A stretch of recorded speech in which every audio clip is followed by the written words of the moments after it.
नमस्कार फ्रेंड्स, मैं नीरज पंडित आप सबका स्वागत करता हूं मेरे YouTube चैनल गुरुजी ज्ञान पॉइंट में। तो दोस्तों, मध्यकालीन भारत के इतिहास के अंतर्गत हम लोग पढ़ रहे थे मुग़ल काल के बारे में। तो दोस्तों, मुग़ल काल का जो प्रारंभिक जो 3 शासक थे बाबर, हुमायूं और अकबर, उसका वीडियो डाल दिया गया है। अगर अभी तक आप लोगों ने वो वीडियो नहीं देखा है तो मेरे प्लेलिस्ट में जाकर आप वहाँ से वॉच कर सकते हैं, या फिर मैंने डिस्क्रिप्शन बॉक्स में दे दिया है, आप वहाँ से भी क्लिक करके वहाँ से भी आप वॉच कर सकते हैं। दोस्तों, इसके अलावा मैं एक बात और बता दूं कि जो मैंने पिछला वीडियो बनाया है अकबर के बारे में, वह 2 पार्ट में है। पहले पार्ट में मैंने अकबर का जो प्रारंभिक शासन था उसके बारे में, जबकि दूसरे पार्ट में मैंने उसकी प्रशासनिक व्यवस्था के बारे में वर्णन किया है। तो दोस्तों, अगर अभी तक आपने वीडियो नहीं देखा है तो अभी जाकर आप प्लेलिस्ट से वहाँ से वॉच कर सकते हैं। आज के इस वीडियो में मैं इस सीरीज़ को आगे बढ़ाते हुए, जो मध्यकालीन भारत का जो हमारा सीरीज़ चल रहा है उसमें मुग़ल काल के जो शासन का है उसको आगे बढ़ाते हुए आज हम लोग पढ़ेंगे जहांगीर के बारे में। जी हाँ, जहांगीर के बारे में, जो अकबर का पुत्र था।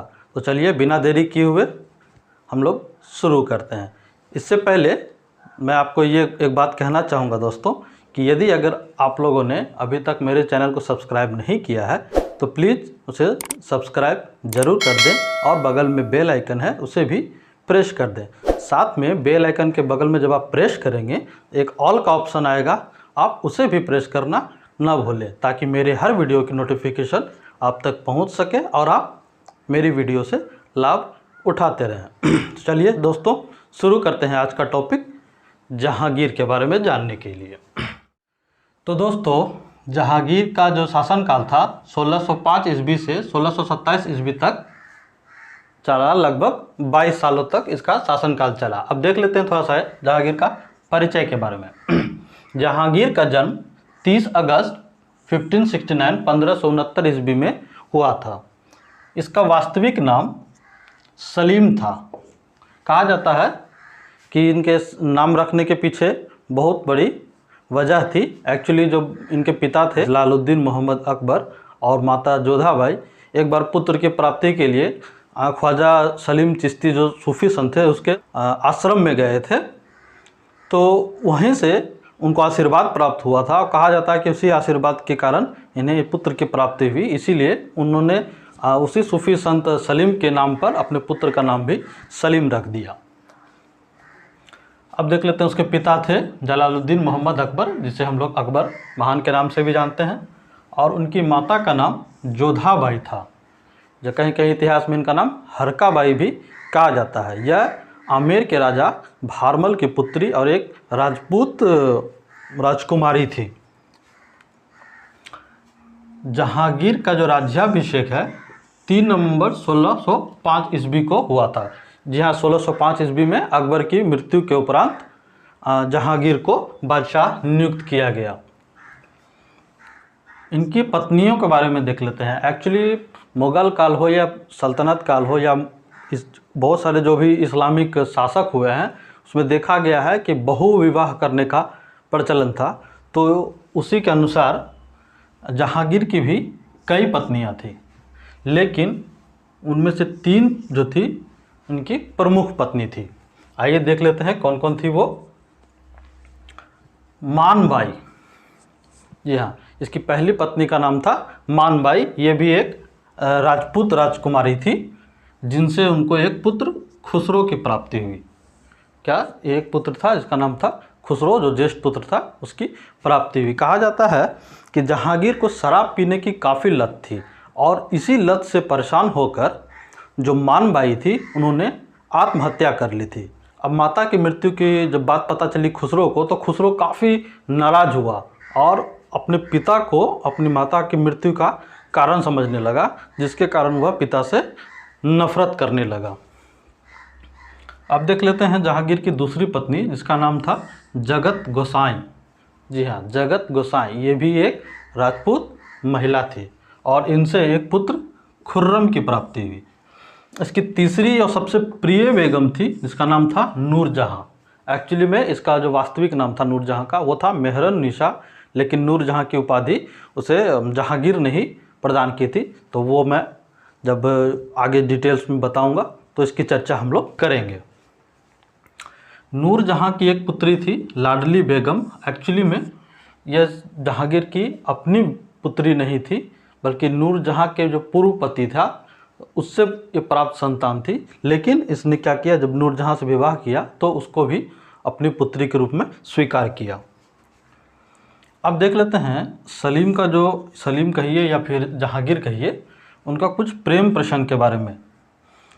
आपने अनारकली का तो नाम सुना ही होगा, बहुत ही विख्यात पिक्चर बनी थी मुगले आजम, जिसमें दिखाया गया है सलीम और अनारकली का प्रेम कथा के बारे में। लेकिन वो पिक्चर था जिसमें कहा गया कि अनारकली को दीवार में चुनवा दिया गया, लेकिन एक्चुअली में इस तरह से कुछ हुआ नहीं था। एक्चुअली जो अनारकली जो थी एक मशहूर नृत्यांगना थी जो दरबार में, शाही दरबार में नृत्य करती थी। तो क्या था, सलीम उसी से प्रेम कर बैठा था और दोनों का प्रेम इतना बढ़ गया था कि जो सलीम का या जहांगीर का कहिए अधिकतर समय जो था वह अनारकली के पास ही व्यतीत होता था। लेकिन ये बात जो जहांगीर के पिता थे अकबर, उनको पसंद नहीं आती थी। वो हमेशा उसको ये अनारकली के पास जाने से मना किया करते थे, लेकिन सलीम किसी के सुनते नहीं थे। अजीज़ आकर क्या हुआ, अकबर ने जो अनारकली था उसको अफ़गानिस्तान भिजवा दिया और लाइफ टाइम वो वहीं रही और अंत में वहीं उनकी मृत्यु हो गई। तो इस प्रकार अनारकली और जहांगीर का प्रेम प्रसंग समाप्त हुआ। अब देख लेते हैं थोड़ा जहांगीर के शासनकाल में हुए कुछ प्रमुख विद्रोह एवं युद्धों के बारे में हम लोग थोड़ा सा डिटेल से जान लेते हैं। खुसरो का विद्रोह। खुसरो जो जहांगीर का सबसे बड़ा पुत्र था, यही जो इसकी पत्नी थी मानबाई का पुत्र खुसरो, एक्चुअली जब माता की मृत्यु के समय से ही ये पिता से नफरत करता था। और कहा जाता है कि खुद जो जहांगीर था एक लेट समय से, एक बहुत दिनों के बाद, कहते हैं कि अकबर ने शासन इतना लंबा खींचा, इतने लंबे समय तक जिया अकबर, जहांगीर को ही शासन करने का मौका नहीं मिल पा रहा था। बाद में उसकी मृत्यु होने के बाद बहुत दिनों के बाद जहांगीर को शासन का मौका मिला। तो क्या हुआ कि इसके जो पुत्र थे जहांगीर के, वो भी काफ़ी वयस्क हो चुके थे। उनको भी ये लालसा थी कि अब हम भी शासन करें। एक तो खुसरो पहले से ही जहांगीर से नफरत करता था, ऊपर से शासन की लालसा। तो इन दोनों परिस्थितियों ने खुसरो को विद्रोही स्वभाव का बना दिया और जहांगीर के शासक बनने के ठीक एक साल बाद 1605 ईस्वी में जहांगीर ने शासन प्रारंभ किया और ठीक अगले साल, महज एक साल के बाद ही उसके पुत्र खुसरो ने विद्रोह कर दिया जहांगीर के विरुद्ध। जहांगीर के शासक बनने के एक वर्ष के पश्चात ही खुसरो ने विद्रोह कर दिया। हालांकि इस विद्रोह में खुसरो पराजित हो गया और उसे जहांगीर द्वारा बंदी बना लिया गया और कैद खाने में डाल दिया गया। लेकिन क्या हुआ कि खुसरो जो था वह कैद खाने से फरार हो गया। खुसरो पराजित तो जरूर हुआ, बंदी भी हुआ, लेकिन कैद खाने से फरार हो गया। कैद खाने से फरार होने के पश्चात खुसरो जो है, जो सिख धर्म के 5वें गुरु थे, गुरु अर्जुन देव, उसके पास पहुंचा और वहीं शरण लिया। लेकिन क्या था कि 1606 ईस्वी में ही पुनः जो था खुसरो ने एक सेना संगठित की 1606 ईस्वी में, और उसने भैरावल के मैदान में, क्या भैरावल एक जगह है, उसके मैदान में पुनः जहांगीर पर आक्रमण कर दिया। लेकिन इस बार भी वह पराजित हुआ, पुनः पराजित हो गया। इस बार जहांगीर ने क्या किया, उसकी दोनों आंखें निकलवा कर उसे अंधा बनवा दिया और कैद खाने में डलवा दिया। उसी कैद खाने में 1621 ईस्वी में, अब तो वो अंधा हो चुका था, किसी तरह का विद्रोह नहीं कर सकता था, फिर भी जो उसका भाई था खुर्रम, यही जगत गोसाई का पुत्र, जो उसकी दूसरी बीवी थी जहांगीर की, उसके पुत्र जो था खुर्रम, उसने एक षड्यंत्र रचा और सोचा कि ये न रहेगा और न शासन का दावा ठोकेगा। तो उसके चलते क्या हुआ, उसने 1621 ईस्वी में खुर्रम के इशारे पर उसकी हत्या कर दी गई। किसकी? खुसरो की। कैद खाने में ही, पहले तो पिता ने अंधा करके उसको डलवा दिया, बाद में खुर्रम ने अपने आदमियों को लगवा कर उसे कैद खाने में ही उसकी हत्या करवा दी। चूँकि जहांगीर के विरुद्ध अर्जुन देव ने खुसरो की मदद की थी। तो बाद में क्या था, जहांगीर ने अर्जुन देव जो सिखों के 5वें धर्म गुरु थे उसे गिरफ्तार करवा लिया और उसे मृत्यु दंड स्वरूप उसे फांसी दे दी गई। अब देख लेते हैं जहांगीर द्वारा लड़ा गया द्वितीय युद्ध। द्वितीय युद्ध में है अहमदनगर पर विजय। जी हाँ, दक्षिण का भारत के जो दक्षिणी क्षेत्र है उसमें एक जगह है अहमदनगर। जी हाँ, वहाँ पर एक बहुत ही संपन्न क्षेत्र था। जो दक्षिण के अधिकांश जो जगह होते हैं काफ़ी संपन्न होते हैं, तो अहमदनगर जो था एक संपन्न क्षेत्र था। तो क्या हुआ इसमें कि खुर्रम के नेतृत्व में दक्षिण के राज्य अहमदनगर पर आक्रमण कर दिया गया। स्वयं जहांगीर नहीं गया, उसने अपने पुत्र खुर्रम को अहमदनगर विजय के लिए भेजा। उस वक्त अहमदनगर का शासक मलिक अंबर था। कौन था? मलिक अंबर। और यह जो था एक कुशल एवं सशक्त योद्धा था, बहुत अच्छा शासक था, बढ़िया योद्धा था, कुशल शासक था, क्योंकि कई बार इसने मुगलिया सेना को परास्त करके वापस भेजने पर मजबूर कर दिया था। तो इसी से तंग आकर एक विशाल सेना के साथ खुर्रम को जहांगीर ने भेजा अहमदनगर विजय के लिए।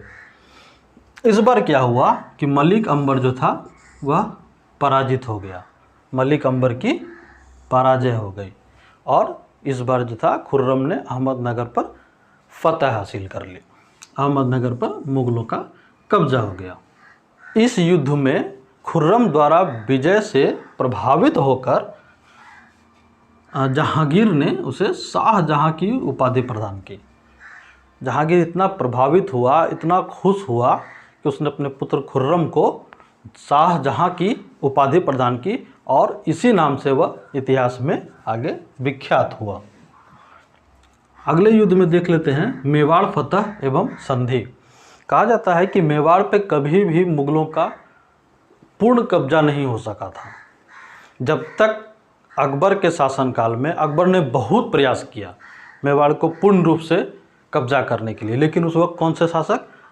महाराणा प्रताप। तो महाराणा प्रताप के नेतृत्व में कभी भी अकबर जो था वो मेवाड़ पे पूर्ण रूप से कब्जा नहीं कर पाया था। केवल एक चित्तौड़ के किले पर उसका कब्जा हो रखा था। लेकिन महाराणा प्रताप की तो जब मृत्यु हो चुकी थी तो उसके बाद क्या था, उसका वहाँ पे शासक कौन थे? मेवाड़ के शासक थे अमर सिंह, महाराणा प्रताप के पुत्र। 1613 ईस्वी में खुर्रम के नेतृत्व में मेवाड़ पे आक्रमण किया। कौन? जहांगीर। एक्चुअली बताए तो कि जहांगीर जो था वो खुद आक्रमण करने नहीं जाता था, उसने अपने पुत्र खुर्रम को ही आगे भेज दिया युद्ध करने के लिए। कहाँ? मेवाड़ में। खुर्रम जो था उसने अमर सिंह को यह चुनौती दी कि या तो अधीनता स्वीकार करो या फिर युद्ध करो। लेकिन अमर सिंह जो थे उन्होंने पहले क्या था कि युद्ध करना ही स्वीकार किया, उसने अधीनता स्वीकार करने से इनकार कर दिया। परिणाम स्वरूप क्या हुआ कि मुगलों और अमर सिंह के बीच काफ़ी घमासान युद्ध हुआ, लेकिन इस युद्ध में अमर सिंह पराजित हो गए। इस युद्ध में अमर सिंह पराजित हो गए। पराजय के पश्चात क्या था, अमर सिंह ने खुर्रम को एक प्रस्ताव दिया संधि का। तो उस संधि प्रस्ताव को खुर्रम ने सहर्ष स्वीकार कर लिया। अब उस संधि में क्या था कि संधि की शर्तों के अनुसार चित्तौड़ का किला अमर सिंह को सौंप दिया गया था। अमर सिंह ने संधि में कहा था कि आप चित्तौड़ का किला हमें दे दें, हम आपकी अधीनता स्वीकार कर लेंगे। तो इस संधि की शर्त को मानते हुए खुर्रम ने क्या किया कि चित्तौड़ का जो किला उसके कब्जे में था, मुगलिया कब्जे में, उसने अमर सिंह को सौंप दिया। लेकिन एक शर्त उसने भी लगाया कि आप इसकी किलेबंदी नहीं कर सकते हैं, इसके अंदर कोई निर्माण नहीं कर सकते हैं बिना मुगलिया प्रशासन के जानकारी के। तो इस शर्त पे चित्तौड़ किला अमर सिंह को प्रदान कर दिया गया। बदले में अमर सिंह ने मुगलों की अधीनता स्वीकार कर ली और अपने पुत्र कर्ण सिंह, जो अमर सिंह के पुत्र थे कर्ण सिंह, उसको मुगलों के दरबार में भेजा अपना प्रतिनिधि बनाकर। पहले क्या होता था कि जब कोई हार जाता था या फिर संधि होती थी तो अपने तरफ से अपने पुत्र को या स्वयं मुगलिया दरबार में जाके हाजिरी लगानी पड़ती थी, या फिर राजा का सहायक बनकर रहना पड़ता था, लेकिन इसने स्वयं न जाकर अपने पुत्र कर्ण सिंह को मुगलिया दरबार में भेजा। आगे देख लेते हैं शासन पर नूरजहां का प्रभाव। जी हाँ, ये बहुत ही इम्पोर्टेंट पॉइंट है यहाँ पे कि जो शासन पे नूरजहां का क्या प्रभाव था। नूरजहां जो थी वह आपको पहले बताया मैंने यहाँ परिचय में कि इसकी तीसरी और सबसे प्रिय बेगम थी। किसकी? जहांगीर की सबसे प्रिय बेगम थी। इसके बारे में थोड़ा सा जान लें कि शासन पर क्या क्या प्रभाव था, लेकिन उसके पहले हम लोग थोड़ा सा नूरजहां का परिचय देख लेते हैं। नूरजहां का मूल नाम मेहरुन्निसा था। क्या था? मेहरुन्निसा। यह जो था दरबारी था एक अली कुली बेग। जहांगीर के ही दरबार में एक दरबारी थे अली कुली बेग, उसकी यह पत्नी थी। अक्सर देखने में काफ़ी खूबसूरत थी। और बहुत बार क्या होता है ना, जब दरबारियों के साथ जाते हैं उसके घर पे खाना वाना खाने या किसी समारोह में, तो उसी तरह जहांगीर भी गया और उसने उसकी पत्नी को देखा तो बहुत ही खूबसूरत थी। कौन? मेहरुन्निसा। मेहरुन्निसा के पिता का नाम मिर्ज़ा गियास बेग था। क्या था? मिर्ज़ा गियास बेग। अब कहा जाता है कि अली कुली बेग की मृत्यु के पश्चात जहांगीर द्वारा विवाह कर लिया गया।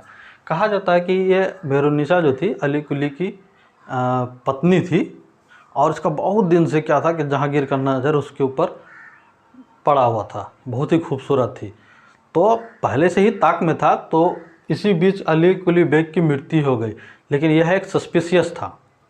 उसकी मृत्यु में एक सस्पेंस था कि क्या सच में उसकी मृत्यु हो गई या फिर जहांगीर ने मेहरुन्निसा को प्राप्त करने के लिए उसकी हत्या करवा दी। अभी तक सबको तथ्य नहीं मिला है, लेकिन कहा जाता है कि उसी दौरान अली कुली बेग की मृत्यु हो गई और जहांगीर ने उसी समय मेहरुन्निसा से विवाह कर लिया। तो काफ़ी आसक्त था इसके ऊपर। मेहरुन्निसा इतनी खूबसूरत थी, उस पर देखकर काफ़ी आसक्त हो गया था। कौन? जहांगीर। विवाह के पश्चात उसने नूर ए महल और नूर ए जहां की उपाधि प्रदान की। मेहरुन्निसा को नूर ए महल और नूर ए जहां की उपाधि प्रदान की। किसने? जहांगीर ने मेहरुन्निसा को। अब इसका अर्थ क्या होता है? नूर ए महल का अर्थ होता है, नूर मतलब प्रकाश और महल का मतलब महल रहने का स्थान, मतलब पूरे महल का रोशनी, महल का प्रकाश, उसे नूर ए महल की उपाधि दी गई। उसी प्रकार नूर ए जहां का अर्थ होता है जहां मतलब पूरी दुनिया, अनूर मतलब प्रकाश, पूरी दुनिया में प्रकाश फैलाने वाली। इतना बड़ा बड़ा उपाधि से नवाजा। क्यों? सिर्फ उसकी खूबसूरती के आकर्षण के कारण। बाद में यही मेहरुन्निसा नूरजहां के नाम से विख्यात हुई। आप लोगों ने बहुत हिस्ट्री किताबों में भी पढ़ा होगा या बहुत सारी कहानियों में भी पढ़ा होगा, वहाँ पर नूरजहां का जिक्र आता है। काफ़ी विदुषी, काफ़ी चतुर महिला थी, काफ़ी न्यायप्रिय महिला भी थी। इसका जो न्यायप्रियता के लिए कुछ कहानियाँ भी मिलती है। उसकी एकमात्र पुत्री लाडली बेगम को भी अपनाया। जहांगीर ने क्या किया, जो मेहरुन्निसा और अली कुली बेग की जो बेटी थी लाडली बेगम, उसको भी अपनाया। और साथ ही साथ जो पिता थे गियास बेग, मेहरुन्निसा या नूरजहां के पिता थे गियास बेग, उसको अपने दरबार में वज़ीर का पद प्रदान किया। क्या?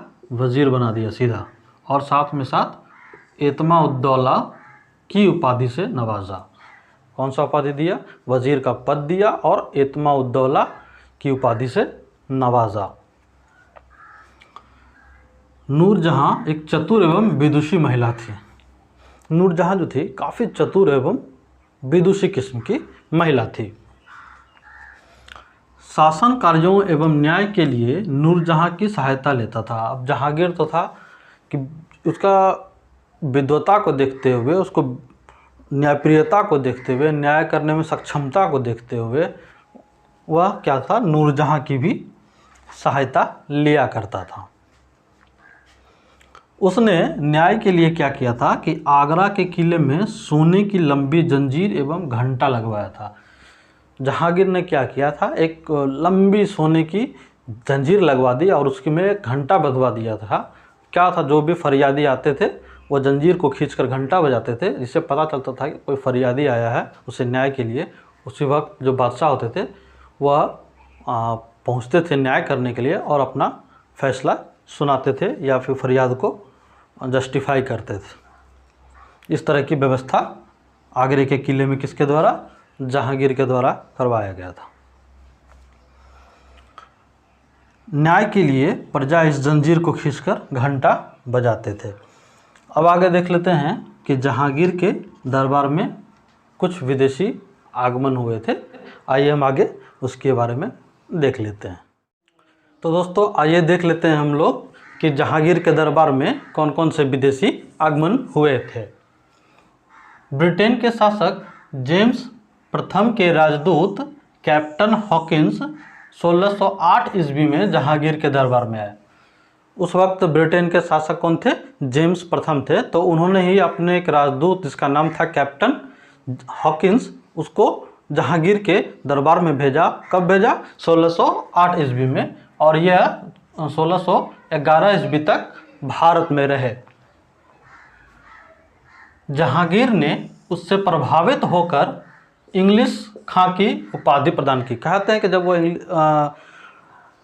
कैप्टन जो हॉकिंस थे वो भारत में आए तो जहांगीर उससे काफ़ी प्रभावित हुआ। इतना प्रभावित हुआ कि उसने खुश होकर इंग्लिश खां की उपाधि प्रदान की, किसे, कैप्टन हॉकिंस को, और साथ ही साथ 400 का मनसब भी प्रदान किया। कहते हैं कि मनसब मतलब घोड़े रखने की जो प्रथा थी, एक पद था जिसमें छोटे और बड़े पद थे, तो इसे बहुत बड़ा पद जिसे 400 का मनसब कहा जाता है, मतलब 400 की सेना रख सकते थे या 400 के घुड़सवार रख सकते थे। इस प्रकार की उसे पद प्रदान किया, किसे, हॉकिंस को।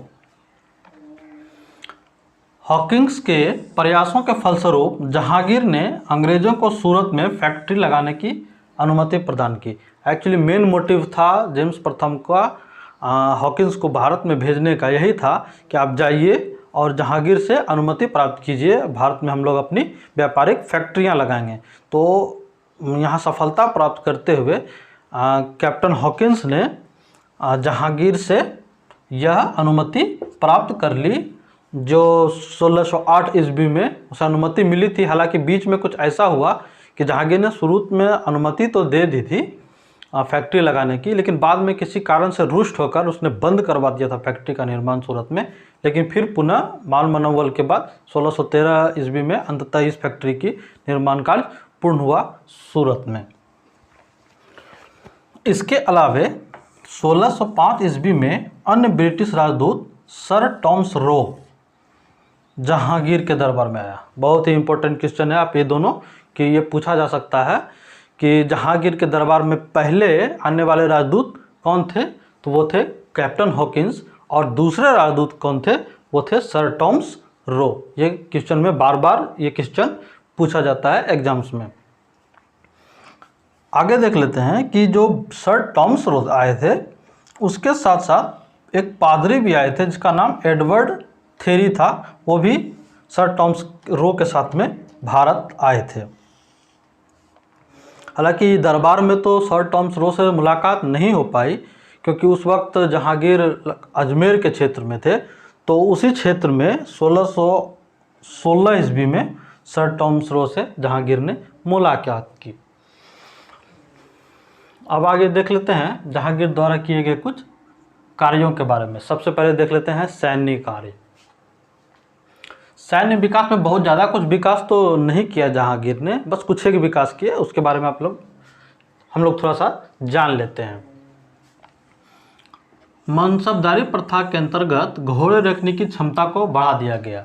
जहां एक लिमिटेशन था पहले कि अगर किसी को 10 का मनसब दिया गया तो वो 10 घोड़े रख सकते थे, 20 का मनसब दिया गया तो 20 घोड़े रख सकते थे या 20 लोगों की सेना रख सकते थे, 50 का दिया गया, 100 का दिया गया, इस तरह से एक क्रमबद्ध होता था। लेकिन बाद में इसने क्या किया, उसने घोड़े रखने की संख्या को बढ़ा दिया। तो उसके अंतर्गत इसने 2 प्रणालियाँ चलाई, 2 पद्धतियाँ चलाई। वो कौन कौन सी थी, उसने मनसबदारी प्रथा के अंतर्गत 2 अस्पा और सिंह अस्पा, क्या 2 अस्पा और सिंह अस्पा नामक 2 पद्धतियाँ चलाई। अब इस पद्धति में क्या था कि 2 अस्पा के अंतर्गत दुगनी और सिंह अस्पा के अंतर्गत तिगुनी घोड़े रखने की क्षमता को बढ़ा दिया गया। जहाँ पहले एक लिमिटेशन था कि आपको इतना ही घोड़ा रखना है, बाद में इसने क्या किया कि मनसबदारों को 2 अस्पा और सिंह अस्पा इस तरह के पद्धति में बांट दिया। तो इसके अंतर्गत क्या हुआ कि जिसे 2 अस्पा के अंतर्गत रखा गया उसको घोड़े रखने की क्षमता दुगनी कर दी गई, और जिस मनसबदारों को सिंह अस्पा के अंतर्गत रखा गया उसे घोड़े रखने की संख्या तिगुनी बढ़ा दी गई। अब आइए देख लेते हैं चित्रकला का विकास। जहांगीर के काल को चित्रकला का स्वर्णिम काल कहा जाता है। इसके काल में चित्रकला का खूब बहुत विकास हुआ। जहांगीर स्वयं भी चित्रकला का काफ़ी प्रशंसक था और संरक्षक था। कहा जाता है कि जहांगीर जो है स्वयं को बहुत बड़ा चित्रकला का पारखी मानता था। वो मानता था कि मैं बहुत बड़ा पारखी हूँ एवं तीसमार खां हूँ। हाँ, जो भी चित्रकला को देख लूँगा एक बार पहचान लूँगा कि किसने बनाया है उसको। इतना बड़ा चित्रकला का पारखी था, वो स्वयं को मानता था, ऐसा दूसरा किसी ने नहीं कहा, वह उसने स्वयं ये बात कही। उसके दरबार में मंसूर और अबुल हसन जैसे प्रख्यात चित्रकार थे। जहाँ मंसूर जो थे वो पक्षी विशेषज्ञ थे, वहीं अबुल हसन जो थे वो व्यक्ति चित्र विशेषज्ञ थे। जहांगीर ने मंसूर को नादिर उल अस्त्र तथा अबुल हसन को नादिर उल जमा, चित्रकार मंसूर को नादिर उल अस्त्र और चित्रकार अबुल हसन को नादिर उल जमा उपाधि से नवाजा, उपाधि प्रदान की। अब देख लेते हैं जहांगीर के काल में स्थापत्य कला या भवन निर्माण कला का किस प्रकार का विकास हुआ। हालांकि बहुत ज़्यादा कार्य तो नहीं किया इसने इस क्षेत्र में, फिर भी जो भी किए थोड़ा बहुत देख लेते हैं। जहांगीर ने सिकंदरा में अकबर का मकबरा बनवाया। ये वही जगह था जहाँ मृत्युपरांत अकबर को दफनाया गया था, वहाँ पे इसने अकबर का मकबरा बनवाया। उसके अलावा लाहौरी मस्जिद एवं कश्मीर में शालीमार बाग का निर्माण कराया। आज भी आप कश्मीर जाएंगे तो वहाँ शालीमार बाग है, तो उसका निर्माण किसने कराया था? जहांगीर ने कराया था। अब देख लेते हैं कि यहाँ पे नूरजहां ने अपने पिता के सम्मान में आगरा में एतमाद-उद-दौला का मकबरा बनवाया। जी हाँ, जो नूरजहां के पिता थे मिर्ज़ा गियास बेग, उसी के सम्मान में नूरजहां ने एतमाद-उद-दौला का मकबरा बनवाया। ये एतमाद-उद-दौला की उपाधि किसने प्रदान की थी? तो जहांगीर ने मिर्ज़ा गियास बेग को एतमाद-उद-दौला की उपाधि प्रदान की थी। तो इसमें पूर्णतः संगमरमर और पितृदुरा पद्धति का इस्तेमाल किया गया है। ये जो एतमाद-उद-दौला का मकबरा बना हुआ है आगरा में, इसमें क्या हुआ था कि पूर्णतः संगमरमर, जो पत्थर जो उजले कलर के होते हैं जिससे ताजमहल बना हुआ है, उसी तरह के जो पूर्णतः उजले संगमरमर पत्थरों का प्रयोग किया गया है। और इसमें एक स्थापत्य पद्धति है, जो भवन निर्माण कला की पद्धति है, पितृदुरा कहते हैं उसे, उसका प्रयोग किया गया है। और यह जो शैली थी पितृदुरा शैली, अपने महीन कारीगरी और नक्काशियों के लिए काफ़ी प्रचलित थी। इसलिए आज भी अगर आगरा आप जाके एतमाद-उद-दौला का मकबरा देखेंगे, थोड़ा विजिट करेंगे, तो आप उसमें महीन कारीगरी देख सकते हैं और उसकी खूबसूरती भी देख सकते हैं। इसके अलावा जहांगीर की मृत्यु के पश्चात उसका मकबरा शाहदरा लाहौर में बनवाया गया था। उसके अलावा जब जहांगीर की मृत्यु हो गई तो नूरजहां के द्वारा उसका मकबरा कहाँ बनवाया गया? तो शाहदरा लाहौर में, जो भी पाकिस्तान का क्षेत्र है, वहाँ बनाया गया। देख लेते हैं जहांगीर के काल में साहित्यिक क्या क्या विकास हुए। बहुत ज़्यादा तो नहीं था। जहांगीर ने अपनी एक आत्मकथा लिखी थी जिसे तुजुक-ए-जहांगीरी कहा जाता है, और इसे फारसी भाषा में लिखा गया था। किस भाषा में? फारसी भाषा में। हालांकि कहा जाता है कि यह पूर्ण नहीं था, अपूर्ण था, क्योंकि जब तक वो पूर्ण कर पाता उसके पहले ही इसकी मृत्यु हो गई। उसकी मृत्यु के पश्चात मोहम्मद हादी, एक लेखक थे मोहम्मद हादी, जो उसी के दरबार में थे, जहांगीर के दरबार में, उसने इसे पूर्ण किया और उसमें एक और अध्याय जोड़ा। 1627 ईस्वी में जहांगीर की मृत्यु हो गई। अंततः 1627 ईस्वी में जहांगीर की मृत्यु हो गई। तो इस प्रकार हम लोगों ने आज देखा मुग़ल शासक जहांगीर के बारे में, उसका प्रारंभिक जो परिचय है उसके बारे में देखा, उसकी जो पत्नियां थी उसके बारे में हम लोगों ने देखा, क्या क्या युद्ध किए उसके बारे में देखा, साथ में उसमें क्या विदेशी आगमन हुए, साथ में उसने क्या क्या सैन्य के बारे में, चित्रकला के बारे में, स्थापत्य कला में और साहित्यिक विकास क्या क्या हुआ, ये सब हम लोगों ने आज देखा। तो उम्मीद है दोस्तों ये वीडियो काफ़ी पसंद आई होगी आप लोगों को। अगर पसंद आई हो तो एक लाइक कर दें और सब्सक्राइब कर दें। सब्सक्राइब के बगल में बेल आइकन है, आप उसे भी प्रेस कर दें। साथ साथ वहाँ पे एक जब बेल आइकन आप प्रेस करेंगे तो ऊपर में ऑल का ऑप्शन आएगा, आप उसे भी प्रेस कर दें ताकि मेरी सारी जो अपकमिंग वीडियोस होगी उसकी नोटिफिकेशन आपको मिलती रहेगी। दोस्तों एक चीज़ और कहना चाहूँगा कि एक पेड़ लगा दें ताकि हम अपने पर्यावरण की रक्षा कर सकें, साथ में जल को भी बचाएं और अपनी सेफ्टी के लिए जो रोड सेफ्टी के अंतर्गत आता है, जब भी आप कार चला रहे हो तो सीट बेल्ट का प्रयोग करें और जब बाइक चला रहे हो तो हेलमेट का प्रयोग अवश्य करें। हमारी सुरक्षा दोस्तों हमारे ही हाथों में है। तो इसी विचार के साथ चलिए फिर मिलते हैं अगले नेक्स्ट वीडियो में। तब तक के लिए बाय बाय।